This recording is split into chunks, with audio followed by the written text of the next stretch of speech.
Hello, Mr. Petrescu. Hello, Dr. Reed. Come on in.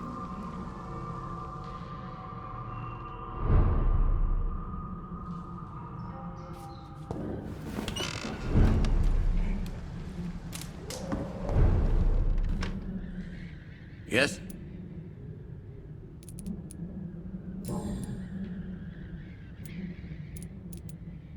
Do you have any family left, Mr. Petrescu? Children or grandchildren? Who knows? I have abandoned my people for so long, they might as well be dead. As dead as I am for them, I suppose.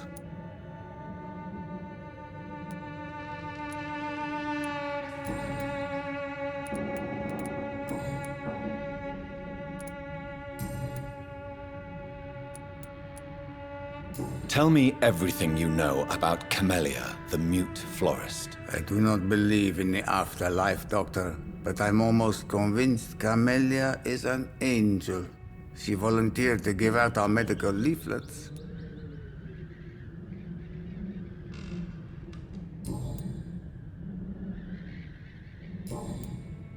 Goodbye, Mr. Petrescu. Yes?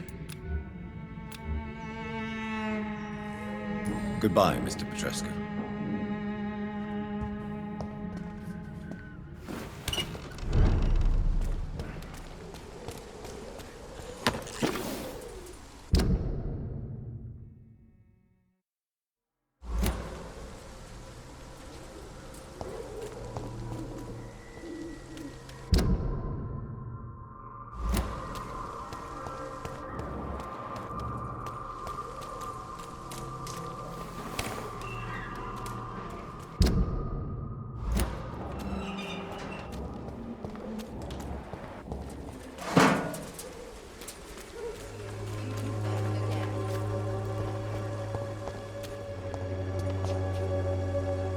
Its effectiveness has been proven by many. Even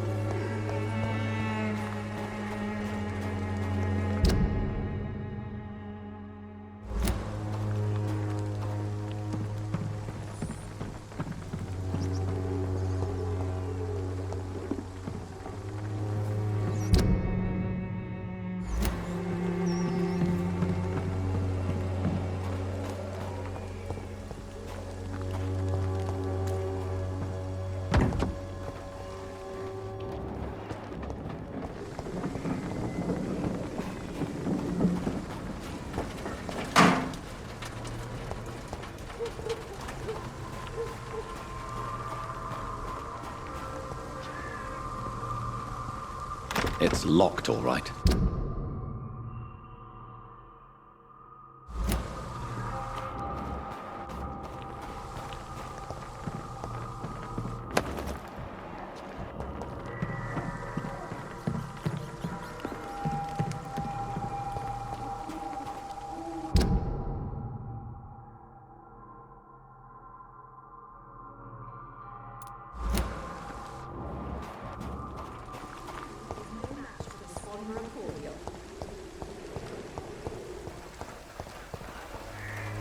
Good evening, my dear colleague.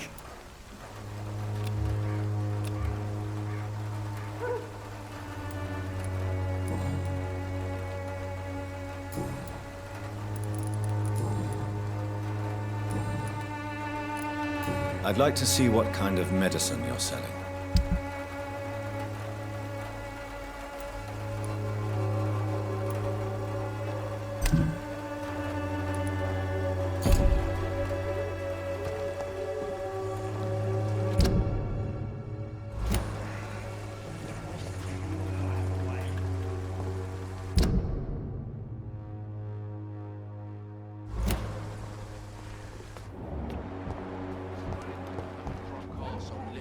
What? Shooting a boy in the middle of the street. Not the best thing to do, wouldn't you say? What? You saw what happened? Who are you? I'm Dr. Reed, and I'd like to ask you a few questions, if you promise me to set your gun aside. No. Look, I'm not a violent man. I'm Benjamin Palmer, doctor. And no one can help me. Not even you.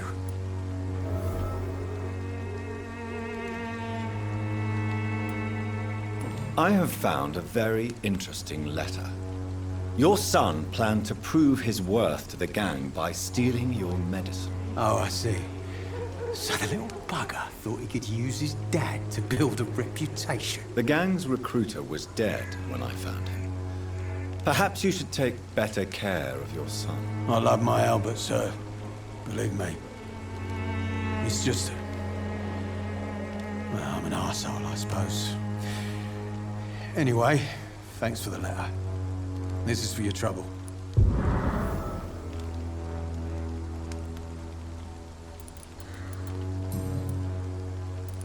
Whatever the boy did, I'm sure he didn't deserve a public execution. I swear I didn't want to hit him. It's just that I'm sick in the head, you see, and the boy he just frayed me last nerve.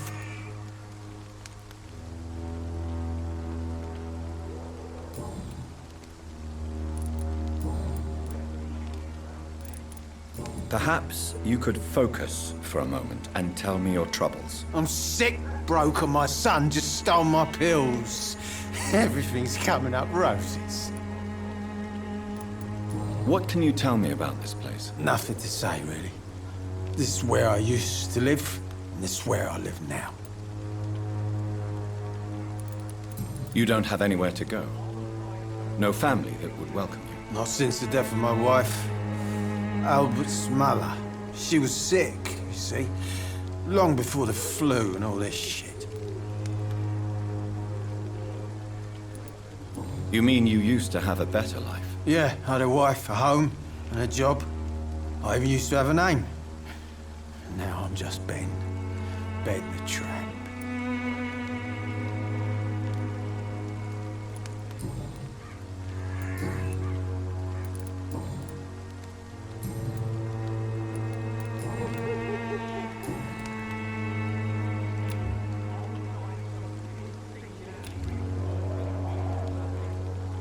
A gun, alcohol, and a bad temper make a terrible cocktail, sir.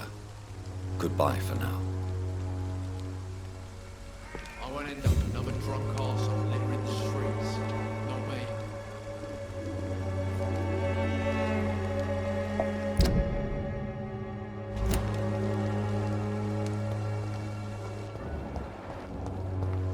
The wet boots will be proud of me.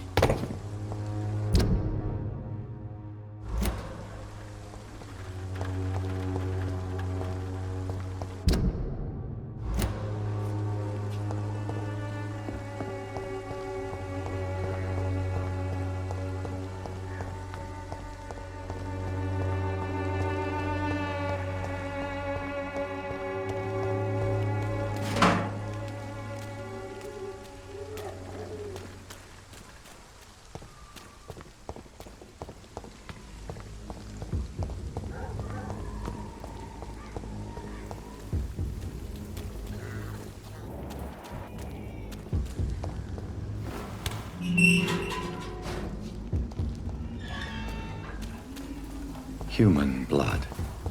Whoever left these marks did so deliberately.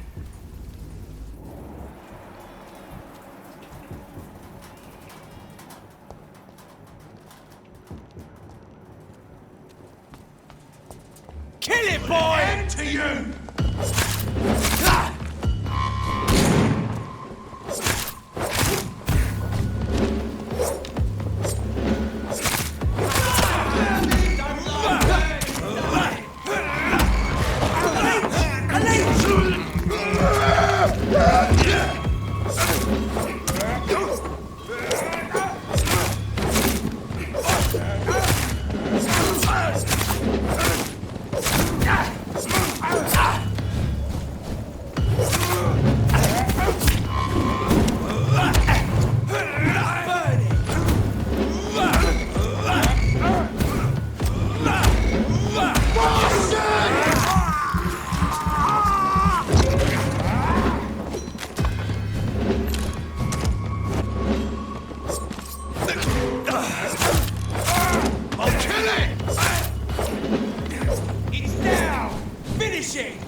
leech, boy!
Good evening, Miss Howcroft.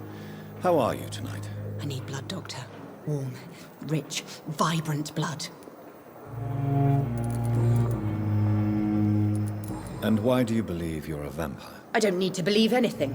It is what I am. It is what I feel within this hollow shell of flesh. Please, describe to me how you feel. What is it like to be a vampire? I can hear my body crumble from the inside as my flesh cracks and fades. I sense the last pulse of pustulant blood within my drying veins. I need new blood.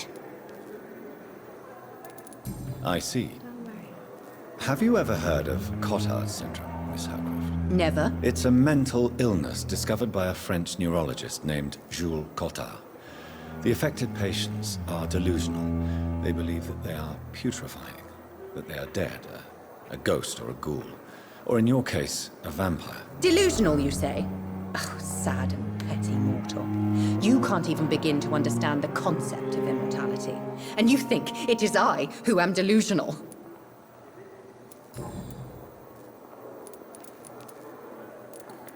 I'm assuming you must be a patient here. Am I right, Miss Howcroft? It's only a cover. To hide from my enemies. I can leave whenever I want. As a woman, a spirit, fog, or bat. Who are these enemies you mentioned? Can you describe them? I cannot say for sure. But I sense their eyes on me from nearby. I feel them watching me every time I visit the garden near the morgue. The staff here are not your enemy. They're here to help you, to care for you. I'm not speaking of the doctors in white. I'm speaking of the men and women who hunt me. For I am a vampire! I see. Don't worry. These people will not find you here. I'll personally make sure they leave you alone. Thank you, mortal. But do not interfere with them, for you are no match for those that hunt me.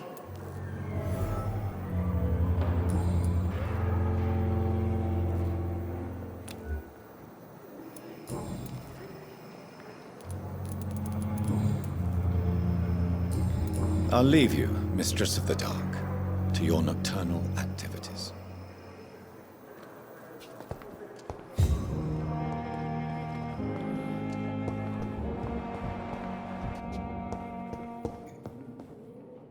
Good evening, Dr. Strickland. And good evening to you, Dr. Reed. Can I be of any help?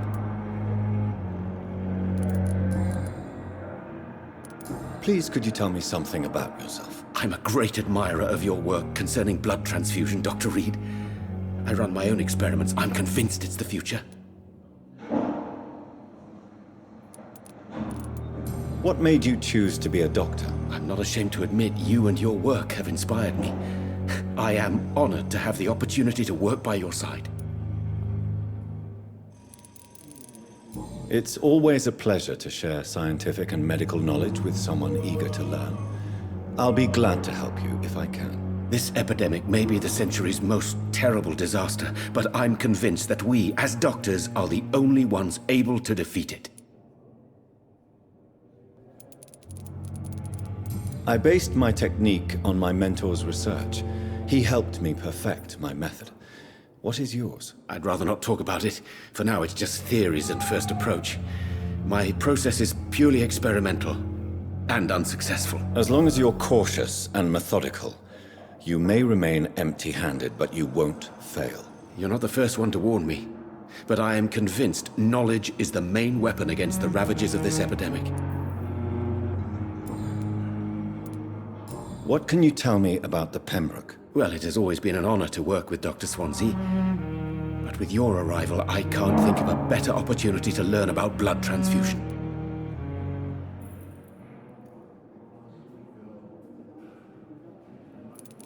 You seem quite optimistic. It's a rare and precious attitude in these difficult times. I'm convinced that this epidemic is a test of endurance and dedication for us men of science. Questions remain about our capacity to resolve the situation. True. Last summer, during the first wave of the epidemic, I used to joke with Milton about the extra work. We're not smiling now. Do you need help with anything in particular? Well, yes, maybe. I'm waiting for a batch of products I ordered for my personal research, yet my supplier seems to have vanished. Do you want me to play the errand boy for you? Oh no, Dr. Reed. But if you went personally to his shop, what with your reputation and all, he wouldn't dare to refuse the products I need. I see. Well, give me the address, for I may pass by if I have time.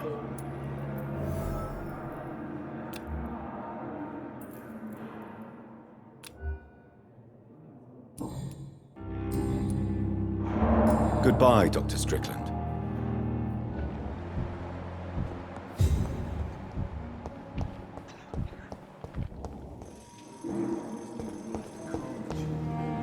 Good evening, sir. I'm Dr. Reed. I believe we're going to be colleagues. Reed? Yes, I've been informed about your arrival. I'm Waverly Ackroyd. Welcome aboard, I suppose. Does my arrival inconvenience you in some way, Dr. Ackroyd? Let us just say that I don't particularly share Dr. Swansea's enthusiasm for hiring you. What we need here are reliable professionals, not overrated dabblers. Since your tenure in this hospital is longer than mine, perhaps you can tell me more about this place. Let's just say I'm tired of the carelessness around me. I have always respected the skills of Dr. Swansea, but over time his enthusiasm has become displaced. Carelessness? Exactly what are you talking about? We're here to save lives. The people who trust us are not volunteering for experimentation. They're here to be healed. I don't intend to run any radical experiments, Doctor. Even if I, as any good practitioner should, express an interest in pushing the boundaries of medical research. Modern medical methods were created through audacity and ego. But there are rules in our line of work, and they're here to protect our patients.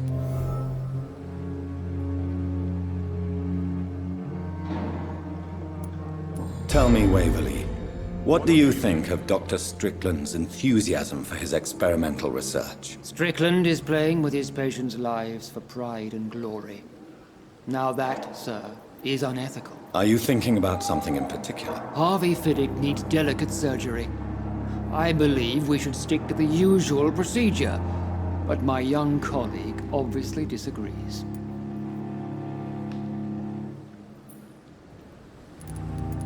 Why do you wish to lead this surgery? I strongly believe that Mr. Fiddick should not be butchered to test an unproven procedure.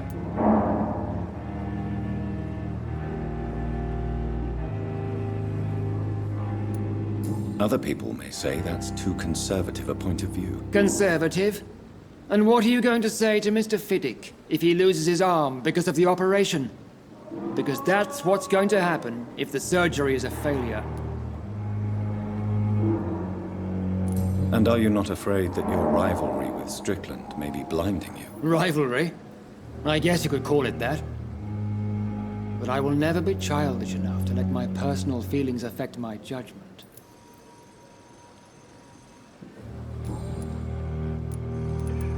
If you have a problem with me, Dr. Ackroyd, please feel free to tell me. Dr. Swansea has imposed your presence on this hospital without asking anyone's advice.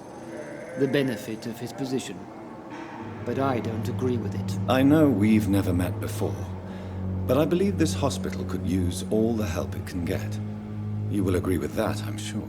Oh, but I have heard about you, Dr. Reed. Of course, you can't say the same about me, since I have not wasted my time courting the press.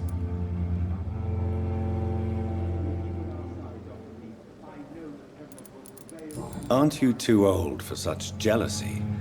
It really won't do you any good, you know. Don't be ridiculous, Dr. Reed. A simple glance is enough for me to know you have nothing for me to envy.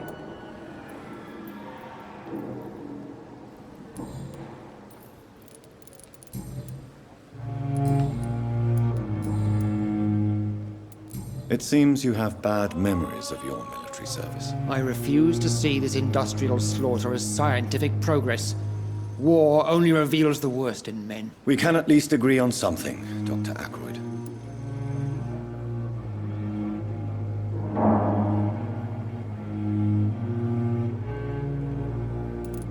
I don't know what you've heard about me, but I have already proved my value as a practitioner. I don't question your skills, Dr. Reed, but your motive.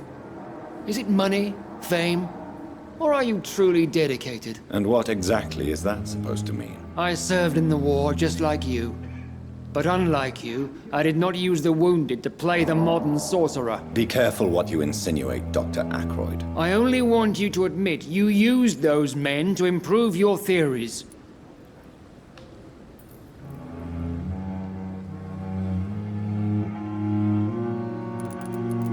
This is ridiculous. My blood transfusion technique saved many lives, and you know it. You see? That is exactly what I hate about people like you. You avoid this kind of accusation instead of facing reality. Thank you for your time. We'll talk later.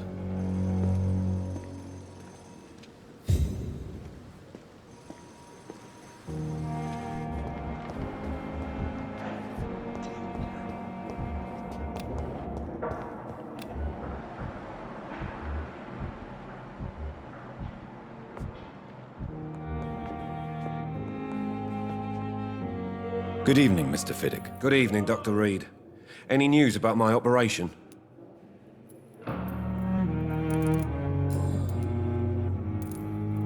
Tell me about yourself, Mr. Fiddick. I'm just a regular guy waiting to get his arm fixed, so I can return to work and to my family. I was more curious about what you were doing before being hospitalized. I'm a carpenter, and a good one, too. But that means I need both arms to feed my family, Dr. Reed. Tell me about the doctors who are arguing about your case. Strickland and Ackroyd. They both want the best for me, but there's a lot of pride there. Doctors are no different from carpenters, it seems. What do you mean? I often had professional arguments with rivals on a building site. Difference is, I disagreed about wooden nails, not flesh and bones. Are you satisfied with your treatment here? Well, it's clear that I've chosen a bad time to be injured. Forgive my bluntness, but you seem overwhelmed by cases of the flu. I won't lie to you about it. I'm afraid we are. Are you sure you don't want to operate yourself, Dr. Reed? I have the feeling you're very capable. And your colleagues seem to think so too. In other circumstances, you would be right. But for now, I don't think I can take on the responsibility. My apologies.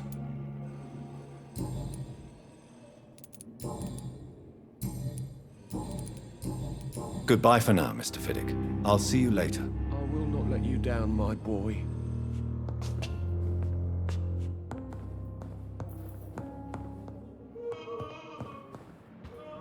With you at our side, Dr. This hospital Good evening. seems to be I'm Dr. Reed. Can I help at all? No, Really? Why are you here then? I don't want to talk. My throat hurts too much. I suppose that this pain is the reason you're here. Is someone taking care of you? Yes. And no. Could you at least tell me your name, sir? Mortimer. Mortimer Goswick. How painful is your throat, Mr. Goswick? So painful I'd rather not talk at all, Doctor. Circumstances, I'm willing to give you the benefit of the doubt. I'm sure you realize a doctor and his patient have to communicate, sir. Would it help if I gave you some paper and a pen? Not really. I see. Then maybe it's not just your throat that hurts, Mr. Goswick. Perhaps your sore throat is just the consequence of something more hurtful. Yes, maybe. But I don't want to talk or even write about it now. How painful is your throat, Mr. Goswick? So painful I'd rather not talk at all, Doctor. I'll let you get some rest, then. Good evening, sir. Falling apart. Doctor. But in the circumstances, Good evening, madam. Can I help you? It's my son who needs you, sir. I'm Dr. Jonathan Reed. How can I help your son? I'm Beatrice Goswick, mother of Mortimer Goswick. Could you check on him, please, Dr. Reed? I've heard much of your talents as a physician.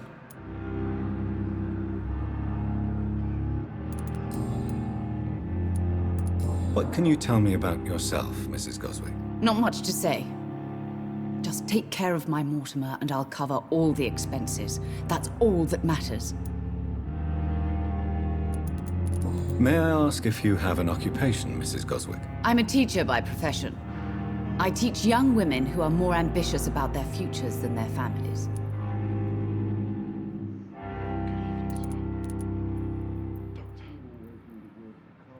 May I ask if you have an occupation, Mrs. Goswick? I'm a teacher by profession. I teach young women who are more ambitious about their futures than their families. Are you really that rich? Most of the patients here are of a more humble origin, if I may say so. Yes, thanks to my husband. May he rest in peace. I can cover any needed medical expenses.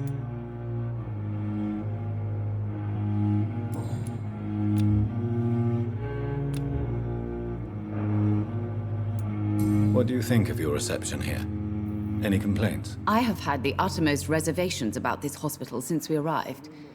But we had no other choice, considering the state of emergency. Is there something in particular that's bothering you? Some of the staff were not especially welcoming. I suspect they're not accustomed to dealing with patients of such social standing. Tell me more about your arrival at the Pembroke Hospital. What gave you such a bad first impression? The ambulance driver was quite rude, for a start.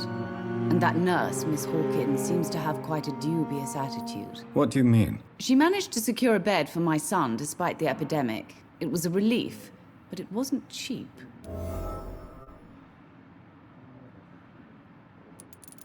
She charged you for a bed? Yes, and I paid without question, considering the urgency of the situation.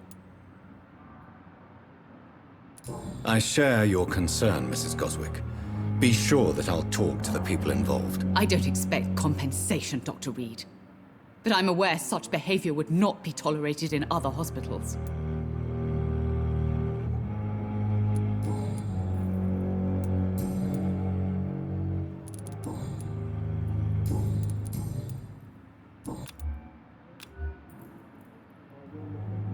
Goodbye, Mrs. Goswick.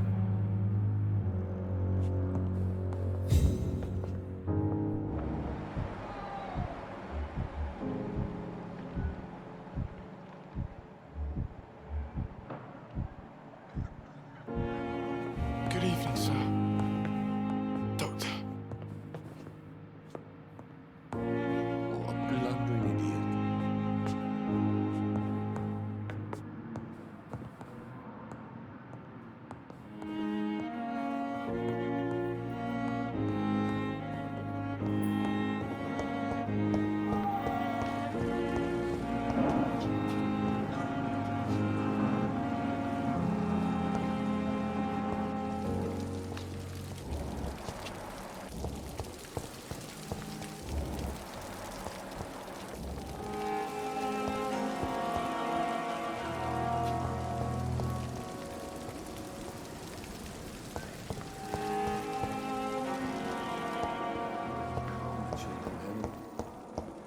for me. What a blundering idiot.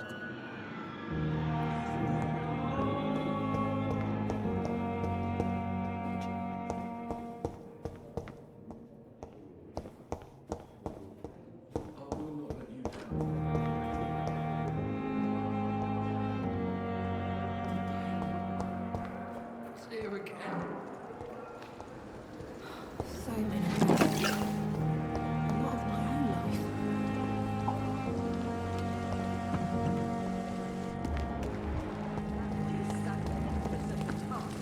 Stop following me.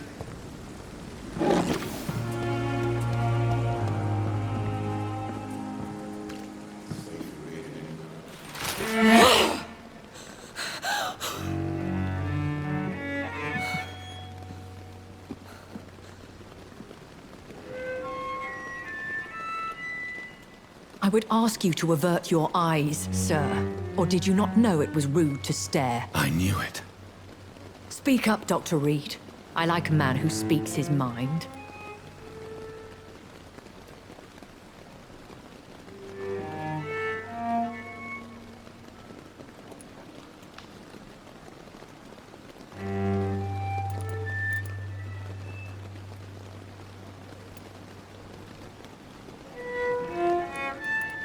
What prevails in the end, I wonder?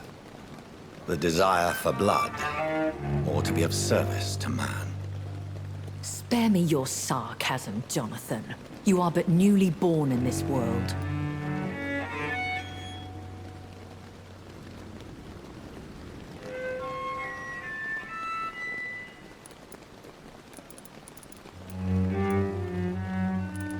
We are vampires. We live by leeching the blood from weaker prey. We are Darwin's next chapter, his cynical and perhaps ultimate expression. The situation is somewhat awkward nonetheless. I have not been observed sustaining myself for many decades. I have to say I'm a trifle embarrassed. Anyway, I have concluded my inquiries concerning your blackmailer. I see. Please excuse my agitated state. Under normal circumstances, I wouldn't let anyone see me in this condition. The case is closed, permanently. You will not be bothered anymore by the woman. And who was this woman? If you must know, she worked under my employ as Nurse Crane. But I'll wager that's not what will be written on her gravestone. You killed her? Is that what you consider discretion and diplomacy, Dr. Reed? I did what I thought was best, and acted accordingly. You will learn that trust is a rare and precious commodity in the Immortals world, my young doctor. And your actions have not induced me to offer you my support.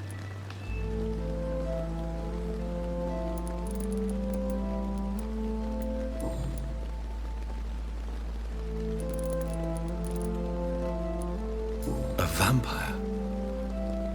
Is that what I am? What we are?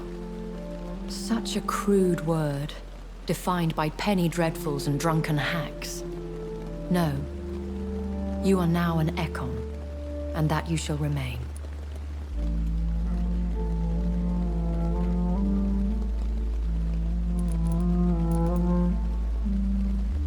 So we are Ekons.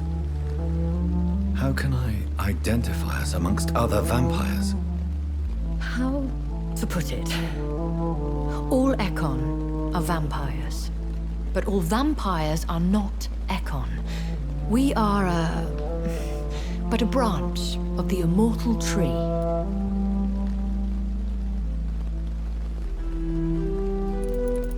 Are you an Ekon too? Yes, I am. We are the closest thing to what man refers to as vampires. Forget what you think you know about us.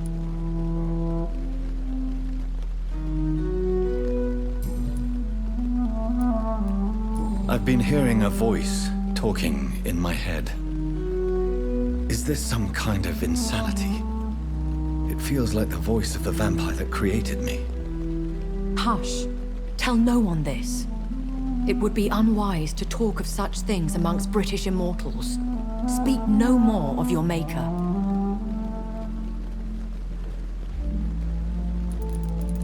Excuse my forwardness, but Are you my maker?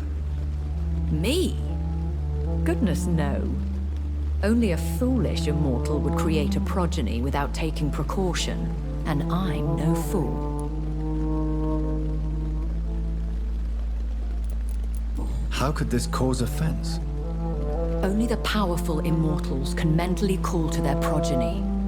No vampire or hunter will sleep easy, knowing that an unidentified elder is stalking the streets of London.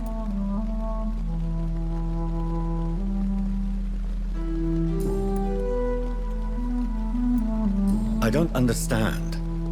Why was I created and then left for dead? That is a question only the one who made you can answer. It's not normal practice.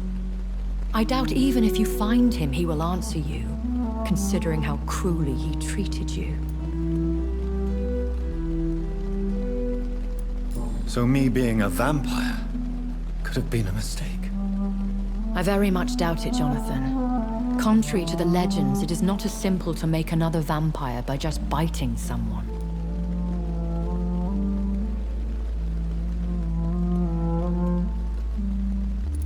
I'd like to avoid creating another vampire by mistake anyway. Tell me, how is it done? The process is dangerous. It could even kill your potential progeny.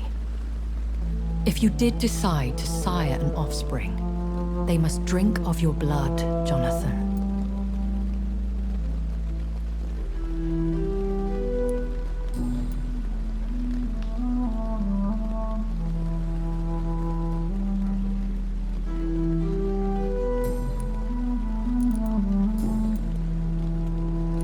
Why does Dr. Swansea allow you to feed on the patients of the hospital?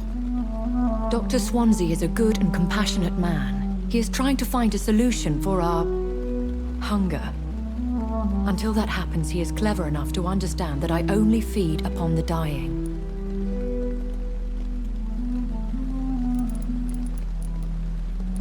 What do you know about this Brotherhood of St. Paul's Stole? The Brotherhood is well known amongst London Vampire Society. As long as our kind is discreet, and as long as they do not interfere, we have come to a mutual understanding.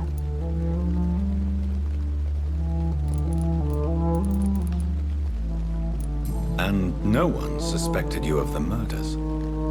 As you well know, suspicion has recently fallen on me of killing for pleasure. But you have my word, Jonathan. I take no pleasure in taking a life.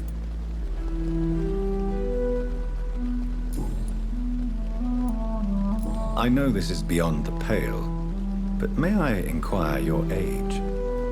Really? And I thought you were gentlemen. If you must know, I'm 27. I've been 27 for a long time now, and 27 I shall remain. Very well. But I believe there is more to this than you are saying. A lady has to have some secrets. And who bestowed upon you this eternal youth? My maker. He left this isle a long time ago.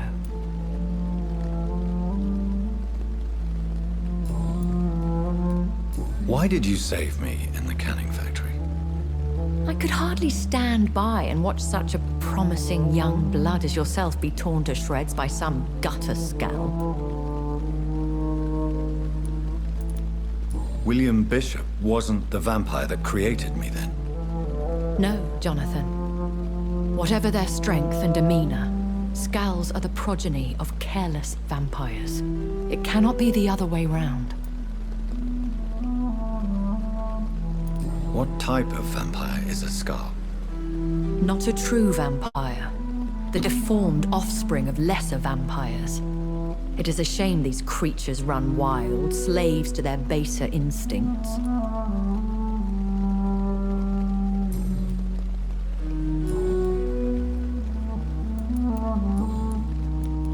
I've been away from London and England for 3 years.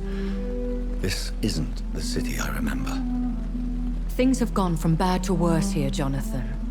I've lived in this city for a long time, And I've never seen it like this. What is it you fear? Fear has long since flown this form. But there is something malevolent circling us.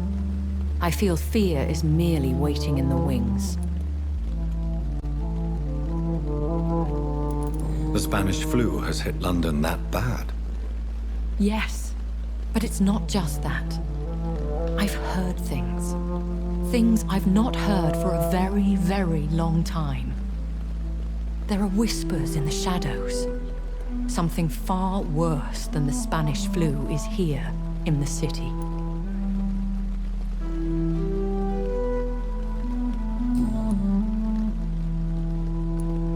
When I awoke, changed, I was chased and attacked by vampire hunters. Prepared and well-trained. Though I can't be certain, more than likely it was the once glorious Guard of Priwen. Once glorious, but still dangerous. They have seen better days, but all fanatics are dangerous. You would be wise to stay clear. They are sworn to destroy our kind.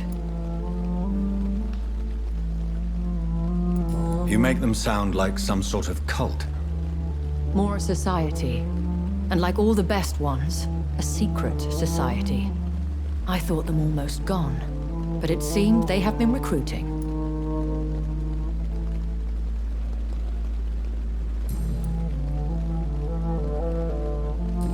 I bid you farewell, for now, my lady.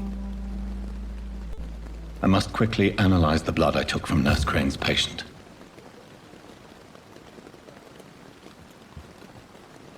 Yes, Jonathan? May I ask you some questions? Please do. I have promised to answer you.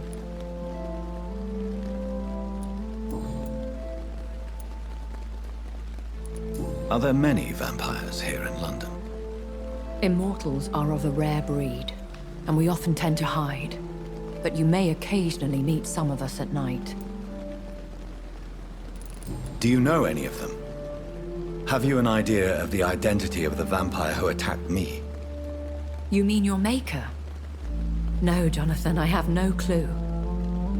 But I fear he or she is as careless as cruel. To let you discover your new condition by yourself. What do you mean? Every now and then, you may discover an immortal in the deep of the night. But we are a rare and reclusive breed. Our progeny is almost never accidental. Will they all be as affable as you, my lady? I do not see why not. But remember, even the shark smiles before he bites. That sounds like a lesson from experience. Vampire politics are as intricate and sometimes tedious as a game of chess in a gentleman's club. I've learned from experience it is best to decline to play.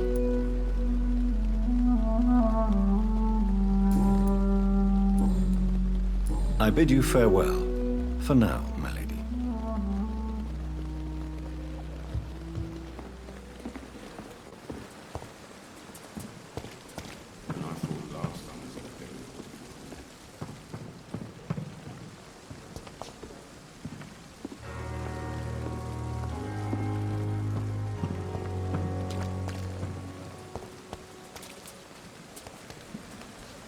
Perhaps I should have considered the offer from that Callaghan fellow.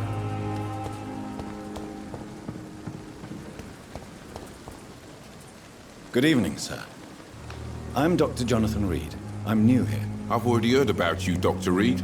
I'm Milton Hooks, the ambulance driver for this shithole of a hospital. That's quite a blunt introduction, Mr. Hooks. You can call me Milton.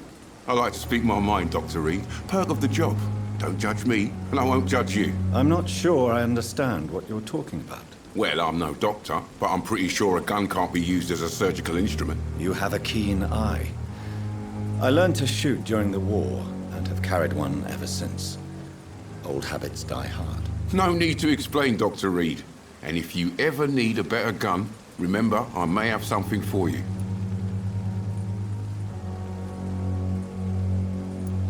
I'd like to see your goods. Wise choice, Dr. Reed. A reliable gun is what everybody needs these days.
Razvan Vasily was infected by Spanish flu, but also has the highly unstable blood of the Scows.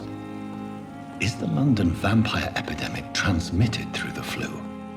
I should talk to Dr. Swansea about it.